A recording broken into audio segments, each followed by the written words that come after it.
everyone, welcome back to Salem Learning and heartily welcome to our English class. This is Mohammed Shaju. You can call me SJ.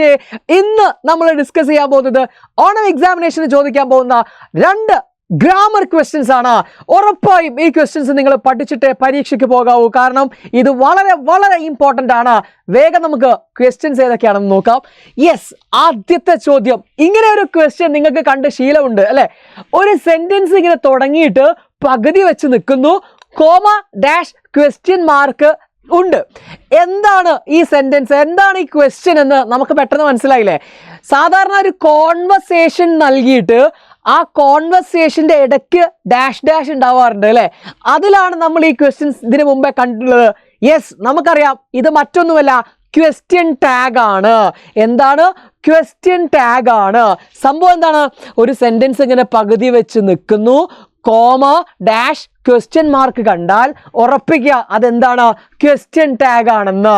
Okay, നമുക്കിത് എന്താ ചെയ്യേണ്ടത്? Question tag വന്നാൽ എന്താ ചെയ്യേണ്ടത്? പെട്ടെന്ന് അതിലുള്ള auxiliary വെർബുകളെ നോക്കുക. ഓക്സിലറി വെർബ് എന്ന് പറഞ്ഞാൽ is, was, are, were, has, have, had, do, does, did, will, can, shall, may എന്നൊക്കെ പറയുന്ന ആൾക്കാരില്ലേ, അവരാരെങ്കിലും ഉണ്ടോ നോക്കുക. പക്ഷേ തന്നിരിക്കുന്ന സെന്റൻസിൽ അങ്ങനെ ആരുമില്ല. സോ നമ്മൾ പെട്ടെന്ന് നോക്കേണ്ടത് ആരെയാണ്? വെർബിനെയാണ്. വെർബ് എന്ന് പറഞ്ഞാൽ എന്താണ്? ആക്ഷൻ ആണ്. ജമ്പിങ് എന്ന് പറയുന്നത് അല്ലെ, ടീച്ചിങ് എന്ന് പറയുന്നത്, ലിസണിങ് എന്ന് പറയുന്നത്, ചെയ്യുന്ന പ്രവൃത്തി ഏതാണ്? അതിൽ നിന്ന് നോക്കുക. സെൽമ ലാഗർലോഫ് ചാപ്റ്റർ ഓർമ്മയില്ലേ? റൈറ്റ്സ് വെൽ, എഴുതുക എന്ന് പറയുന്നതാണ്. എന്ത്? എഴുതുക എന്ന് പറയുന്നതാണ് അവിടുത്തെ വേർബ് എന്ന് നമുക്ക് മനസ്സിലായി. അപ്പോൾ ഇനി നോക്കേണ്ടത് തന്നിരിക്കുന്നത് റൈറ്റ്, തന്നിരിക്കുന്ന ചോദ്യത്തിൽ റൈറ്റ്സ് എന്നാണ് അല്ലേ? റൈറ്റ് എന്നല്ലല്ലോ, അല്ലെങ്കിൽ റോട്ട് എന്നല്ലല്ലോ അല്ലെ? ഇവിടെ എങ്ങനെയാ തന്നുള്ളത്? റൈറ്റ്സ് എന്നാ തന്നുള്ളത്. റൈറ്റ് എന്ന് പറഞ്ഞാൽ അതിൻ്റെ അകത്ത് ഒരു ഓക്സിലറി വെർബ് ഡു എന്ന് പറയുന്ന ഓക്സിലറി വെർബ് ഉണ്ടെന്ന അർത്ഥം. റൈറ്റ്സ് എന്ന് പറഞ്ഞാൽ അതിൻ്റെ അകത്ത് ഡസ് ഉണ്ട് എന്ന് അർത്ഥം. നോക്ക് ഇവിടെ യെസ്. ഓക്കെ, അങ്ങനെ ഓർത്ത് വെച്ചാൽ മതി. റോട്ട് എന്ന് പറഞ്ഞാൽ അതിൻ്റെ അകത്ത് ഡിഡ് എന്ന് പറയുന്ന ഓക്സിലറി വെർബ് ഉണ്ടെന്നാണ് അർത്ഥം. മനസ്സിലായോ? ഒരു ക്വസ്റ്റ്യൻ കിട്ടി, ഓക്സിലറി വെർബ് പ്രത്യക്ഷത്തിൽ നമുക്ക് കാണാൻ പറ്റുന്നില്ല. Is, are, were, do, does, did, have, has, had അതിനെ കാണുന്നില്ല എങ്കിൽ വെർബ് നോക്കുക. വെർബ് ഏത് രൂപത്തിലാണ് നോക്കുക. റൈറ്റ്സ് ആയതുകൊണ്ട് ഇവിടെ ഏതാണുള്ളത്? അതിൻ്റെ അകത്ത് ആരാളുള്ളത്? കുറച്ച് തടിച്ച ഡസ് ആണുള്ളത് അല്ലേ? ഈ തടിച്ചതായതുകൊണ്ടാണ് ഈ എസ് പുറത്തേക്ക് കാണുന്നത്. ഡു മെലിഞ്ഞ ആളായതുകൊണ്ട് ഡൂനെ കാണുന്നില്ല, റൈറ്റിന് മാത്രമേ ഉള്ളൂ. റോട്ട് എന്ന് പറഞ്ഞാൽ ഡിഡാണ് അതിൻ്റെ അകത്തുള്ളത്. ഇത് കിട്ടിയിട്ട് നിങ്ങൾക്ക് എന്നാൽ ഞാൻ വേറെ ക്വസ്റ്റ്യൻ ചോദിക്കാം, നിങ്ങൾക്ക് മനസ്സിലായിട്ടുണ്ടെങ്കിൽ ഒന്ന് ആൻസർ പറയാം. പ്ലേ എന്ന് പറയുന്നതിൽ എന്താണുള്ളത്? പ്ലേസ് എന്ന് പറയുന്നതിൽ എന്താണുള്ളത്? പ്ലേഡ് എന്ന് പറയുന്നതിൽ എന്താണുള്ളത്? വേഗം പറഞ്ഞോ. യെസ് സാർ, ഞങ്ങൾക്കറിയാം. പ്ലേസ് എന്ന് പറയുന്നതിൻ്റെ ഉള്ളിൽ ഡസ് ആണുള്ളത്. പ്ലേ എന്ന് മാത്രം പറയുകയാണെങ്കിൽ മെലിഞ്ഞ ഡു ആണുള്ളത്. പ്ലേഡ് എന്ന് പറയുമ്പോൾ നമുക്കറിയാം പാസ്റ്റ് ടെൻസ് ആണ്, അപ്പോൾ അതിൻ്റെ അകത്ത് ഡിഡ് ആണുള്ളത് അല്ലേ? ഇപ്പം പഠിച്ചല്ലോ, സെറ്റായി. ഇനി പറഞ്ഞു ഇതിൻ്റെ ആൻസർ എന്താ? റൈറ്റ്സ് എന്ന് കണ്ടാൽ ഞാൻ മനസ്സിലാക്കി, ഈ എസ് കണ്ടപ്പോ ഡസ് ആണ് ഇവിടെ വരേണ്ടത്. ക്വസ്റ്റ്യൻ പോസിറ്റീവ് ആണ്. പോസിറ്റീവ് എന്ന് പറഞ്ഞാൽ നോയോ നോട്ടോ അല്ലെങ്കിൽ അങ്ങനെ നെവർ അങ്ങനെ നെഗറ്റീവ് ആക്കുന്ന ഒന്നും ഇതിനകത്തില്ല. അപ്പോൾ ഇത് പോസിറ്റീവ് ആണെന്ന് മനസ്സിലായി. ഇവിടെ നെഗറ്റീവ് ആക്കണം. ബാറ്ററി ആലോചിച്ചാൽ മതി. ബാറ്ററിയുടെ എങ്ങനെയാ സിസ്റ്റം? ഒരു ഭാഗം പോസിറ്റീവ് ആണെങ്കിൽ മറ്റേ ഭാഗം എന്തായിരിക്കും? നെഗറ്റീവ് ആവൂലേ? ഇതുപോലെ തന്നെയാണ്. ഇവിടെ പോസിറ്റീവ് ആണ്, നോയും നോട്ടും ഇല്ല, അപ്പം നമ്മൾ ഇവിടെ നെഗറ്റീവ് ആക്കണം. എങ്ങനെയാണ് സാർ നെഗറ്റീവ് ആക്കുക? ഒരു നോട്ട് ചേർത്ത് കൊടുത്താൽ മതി. നോട്ട് നമ്മൾ ഫുള്ളായി ചെയ്താറില്ല, ഷോർട്ട് ഫോം ആണ് ഇത്. ഇൻഡ്, ഡെസിൻഡ്. ആര്? Selma Lagerlof. പേരെഴുതോ? ഇല്ല, ഷീ എന്നാണ് നമ്മൾ എഴുതാ. രവി എന്നാണെങ്കിലോ ഹി എന്നാണ് നമ്മൾ എഴുതാ. ഓക്കെ, അപ്പൊ ഇവിടെ സെൽമ ലാഗർലോഫ് എന്ന് എഴുതണ്ട, ഷീ എന്ന് എഴുതിയാൽ മതി. പരിപാടി കഴിഞ്ഞു കേട്ടോ. എന്തൊക്കെയാ ചെയ്തത്? റൈറ്റ്സ് എന്ന് പറയുന്ന വെർബ് നോക്കി, റൈറ്റ്സിൽ ഡസ് ഉണ്ട്, ഡസ്സിന് എടുത്ത് എഴുതി. നെഗറ്റീവ് ആക്കണം, കാരണം സെന്റൻസ് പോസിറ്റീവ് ആണ്. നെഗറ്റീവ് ആക്കി, ഡസിൻ്റെ ഷീ എന്നാക്കി. ക്ലിയർ അല്ലേ? ഡൗട്ട് ഒന്നുമില്ലല്ലോ. എന്നാൽ അടുത്ത ക്വസ്റ്റ്യൻ നോക്കുക. ഷീ കെയിം ലേറ്റ് എന്ന് പറയുന്ന സെന്റൻസ്. ഇതിനകത്തും ഓക്സിലറി വെർബ് നമുക്ക് പ്രത്യക്ഷത്തിൽ കാണാൻ പറ്റുന്നില്ലല്ലോ. ഈസ്, വാസ്, ആർ ഒന്നുമില്ലല്ലോ. വേഗം വെർബിലേക്ക് വരിക. വെർബ് നോക്കി, കെയിം ആണ് വെർബ്, പ്രവൃത്തി, വരിക അല്ലെ? കെയിം ആണ്. അപ്പൊ ഞാൻ നോക്കുകയാണ്, കമ്മന്നല്ലോ അല്ലെ? കംസ് എന്നല്ലല്ലോ, അതുപോലെ കെയിം എന്നല്ല ഇവിടെ തന്നത്. അപ്പൊ എനിക്കറിയാം കമ്മിൽ മെലിഞ്ഞ ഡു ഉണ്ട്, കംസിൽ ഡസ് ഉണ്ട്, യെസ് അല്ലേ. കെയിം എന്ന് പറയുന്നതിൽ ആരാണുള്ളത്? ഇതാ നമ്മൾ റോട്ടിൽ ഡിഡ് ഉള്ളത് പോലെ കെയിം എന്ന് പറയുന്നതിൽ ഡിഡാണുള്ളത്. വേഗം ആൻസർ കിട്ടിയില്ലേ? ഡിഡിലേക്ക് എത്തിയില്ലേ നമ്മൾ? യെസ്. ഇനി എന്താ ചെയ്യേണ്ടത്? ക്വസ്റ്റ്യൻ നെഗറ്റീവ് ആണ് നോക്കുക. അല്ല സാർ പോസിറ്റീവ് ആണ്, കാരണം നോയും നോട്ട് ഒന്നും ഇല്ലല്ല, നെവർ ഇല്ല അല്ലേ, നൈദർ ഇല്ല. അപ്പൊ നമുക്ക് മനസ്സിലാക്കാം ഇത് പോസിറ്റീവ് ആണ്. അപ്പൊ ഇവിടെ നെഗറ്റീവ് ആക്കണം, ഡിഡിൻഡ് എന്നാക്കാം. ഷോർട്ട് ഫോം ഡിഡിൻഡ് ആര്? ഷീ എന്നാണ്. ഡിഡിൻഡ് ഷീ എന്നാണ്. ക്ലിയർ അല്ലേ? ഇവിടെ ഒരു സംശയമില്ലല്ലോ. പക്ഷെ ഇത് മാത്രമല്ല, ഈ ക്വസ്റ്റ്യൻ ടാഗുമായി ബന്ധപ്പെട്ടിട്ട് കുറേ കാര്യങ്ങൾ നമ്മൾ ഇനിയും പഠിക്കാനുണ്ട്. അത് ഡീറ്റെയിൽ ആയിട്ടുള്ള ഒരു ക്ലാസ് നിങ്ങൾക്ക് വേണമെങ്കിൽ നിങ്ങൾ താഴെ കമന്റ് ബോക്സിൽ നിർബന്ധമായിട്ടും എന്ത് ചെയ്യണം? അത് പറയണം കേട്ടോ. ഇനി ഇത് നമുക്ക് എവിടെയാ പഠിക്കാനുള്ളത്? പരീക്ഷയ്ക്ക് നിർബന്ധമായി ഇത് വരും എന്ന് പറയാൻ കാരണം നിങ്ങളുടെ ടെക്സ്റ്റ് ബുക്കിൽ 26ാമത്തെ പേജ് നോക്കുകയാണെങ്കിൽ ഈ ഒരു സംഗതി നിങ്ങൾക്ക് കാണാൻ പറ്റും. മനസ്സിലായോ? ഇത് 26ാമത്തെ പേജിൽ നമുക്ക് പഠിക്കാനുള്ളതാണ്. അപ്പൊ അതുകൊണ്ട് പരീക്ഷയ്ക്ക് ഉറപ്പായിട്ടും ചോദിക്കും. ഓക്കെ, അപ്പൊ സെറ്റല്ലേ? ക്വസ്റ്റ്യൻ ടാഗ് മനസ്സിലായല്ലോ? യെസ്. ഇനി അടുത്ത ക്വസ്റ്റ്യനിലേക്ക് വരാം. ഇങ്ങനെ ഒരു ക്വസ്റ്റ്യൻ നമുക്ക് പ്രതീക്ഷിക്കാം. He Eats A mango. He Eats A mango എന്ന് പറഞ്ഞ സ്റ്റേറ്റ്മെന്റ്. എന്നിട്ട് നിങ്ങളോട് പറയാണ് begin the sentence with a mango. ഈ സെന്റൻസിനെ മാറ്റി എഴുതാൻ എങ്ങനെ? എ മാംഗോയിൽ തുടങ്ങാൻ നിങ്ങളോട്. ഹി ഈറ്റ്സ് എ മാംഗോ എന്ന് പറഞ്ഞ സെന്റൻസിനെ എ മാംഗോയിൽ തുടങ്ങാൻ നിങ്ങളോട് പറയുന്നു.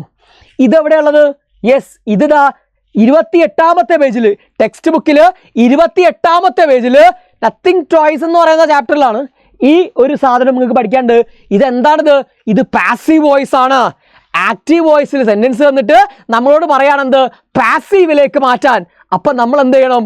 ഇങ്ങനെ ചെയ്യണം. എങ്ങനെയാണ് നോക്കാം, നമുക്ക് വേഗം നോക്കാം. ഹി ഈറ്റ്സ് എ മാംഗോ എന്ന് പറയുന്ന ചോദ്യം ഞാൻ ഒന്നിവിടേക്ക് എഴുതിയെടുക്കാം കേട്ടോ. He Eats A mango. He Eats A mango. ഞാൻ മനസ്സിലാക്കേണ്ടത് വെർബിനെ വേഗം ഐഡന്റിഫൈ ചെയ്യുക. ഏതാ വെർബ്? ഈറ്റ്സ്, കഴിക്കുക എന്ന് പറയുന്നതാണ് വെർബ്. ഇനി വെർബ് ചെയ്യുന്ന ആളായിരിക്കും സബ്ജക്റ്റ്. വെർബ് ചെയ്യുന്ന ആളായിരിക്കും സബ്ജക്റ്റ്. He Eats what? എന്താണ് അവൻ കഴിക്കുന്നത്? മാംഗോ ആണ് കഴിക്കുന്നത്. അപ്പൊ അതാണ് ഒബ്ജക്റ്റ്. ഇത്രയും കാര്യങ്ങൾ മനസ്സിലായല്ലോ. ഇനി നമ്മൾ എന്താ ചെയ്യേണ്ടത്? ഈ ഒബ്ജക്റ്റിനെ എടുത്ത് ആദ്യത്തേക്ക് കൊണ്ടുവരണം. ഇങ്ങനെ എഴുതുന്നതിന് നമ്മൾ ആക്റ്റീവ് വോയിസ് എന്നാണ് പറയാ. ആക്റ്റീവ് വോയിസ് എന്നാണ് പറയാ. ഓക്കെ, എന്ന് വെച്ചാൽ സബ്ജക്റ്റ് വേർബ് ഒബ്ജക്റ്റ് എന്ന രീതിയിൽ എഴുതുന്ന സെന്റൻസിനെ വിളിക്കുന്ന പേരാണ് എന്താ? Active voice. റെഡി അല്ലേ? ഇനി നമ്മൾ ഇതിനെ ഒബ്ജക്റ്റ് വേർബ് സബ്ജക്റ്റ് എന്ന രീതിയിലേക്ക് നമ്മൾ മാറ്റാൻ പോവാണ്. നോക്കാം, ഒബ്ജക്റ്റ് ആരോടെ?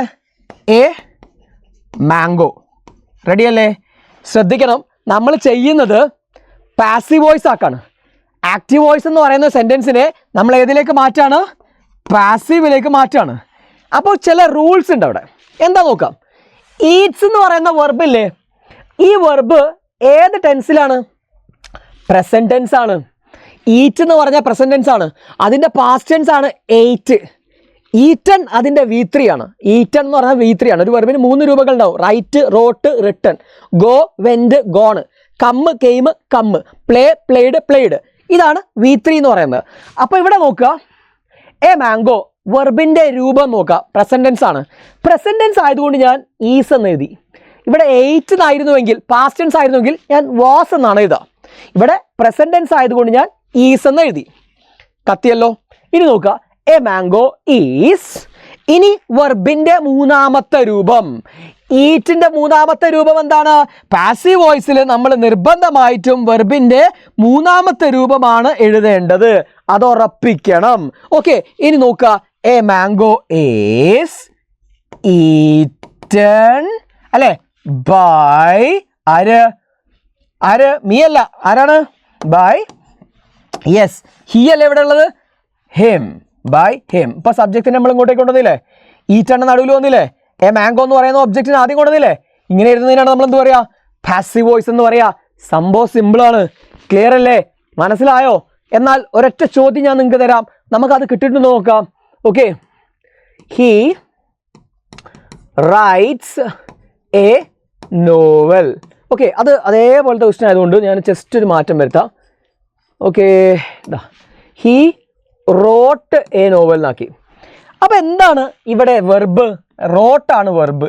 ആരാണ് എഴുതുന്നത്? സബ്ജക്റ്റ് ആണ് എഴുതുന്നത്. എന്താണ് എഴുതുന്നത്? എ നോവലാണ് എഴുതുന്നത്. അപ്പോൾ ഒബ്ജക്റ്റ് ആണ്. അപ്പം ഇത് ആക്റ്റീവ് വോയിസ് ആണ്. ഞാൻ ആദ്യം ഈ ഒബ്ജക്റ്റിനെ പിടിച്ച് കൊണ്ടുവരാം കേട്ടോ. എ നോവൽ, റെഡി അല്ലേ? A novel. ഇനി റോട്ട് എന്ന് പറയുന്ന വെർബ് നോക്കി, ഏതാണ് ടെൻസ്? പാസ്റ്റ് ടെൻസ് ആണ് സാർ. റൈറ്റ് ആണ് പ്രസന്റ് ടെൻസ് അല്ലെ? റോട്ട് എന്ന് പറഞ്ഞാൽ അത് V2 ആണ്, റിട്ടൺ ആണ് അതിന്റെ V3. ഏതായാലും പാസ്റ്റ് ടെൻസ് ആണെന്ന് മനസ്സിലാക്കിയപ്പോൾ ഞാൻ ഇവിടെ വാസ് എഴുതി. ഇവിടെ പ്രസന്റ് ആയപ്പോൾ നമ്മൾ ഈസ് എഴുതിയില്ലേ, അതുപോലെ ഞാൻ ഇവിടെ എന്ത് എഴുതി? വാസ് എഴുതി.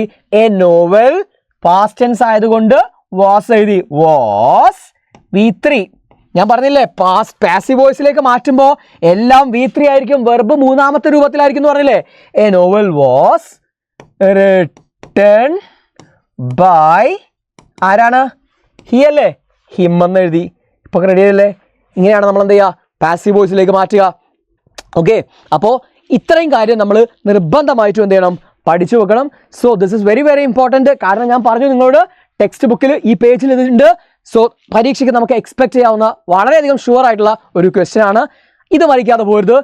ഇതും നിങ്ങൾക്ക് എന്താ പറയുക, വേണമെങ്കിൽ if you want these two questions, question ടാഗും പാസീവ് വോയിസും നിങ്ങൾക്ക് ഡീറ്റെയിൽ ആയിട്ട് നിങ്ങൾക്ക് ക്ലാസ് വേണമെങ്കിൽ, ഓക്കെ, എല്ലാ സാധ്യതകളും പ്രസന്റ് ടെൻസ് വന്നാൽ അല്ലെങ്കിൽ പാസ്റ്റ് ടെൻസ് വന്നാൽ ഫ്യൂച്ചർ ടെൻസ് വന്നാൽ എന്ത് എന്ന് പറയുന്ന എല്ലാ കാര്യങ്ങളും വേണമെങ്കിൽ നിങ്ങൾ എന്ത് ചെയ്യണം? താഴെ നിർബന്ധമായിട്ടും അത് കമൻറ്റ് ചെയ്താൽ അടുത്തൊരു വീഡിയോ ആയിട്ട് ഞാൻ അത് എന്ത് ചെയ്യാം. സോ അടിപൊളിയായിരിക്കുക. നമ്മൾ എന്താ പറയുക, ബാക്കി വീഡിയോസുമായിട്ട് നമുക്ക് എന്ത് ചെയ്യാം? അടുത്ത ക്ലാസ്സിൽ കാണാം. All the best.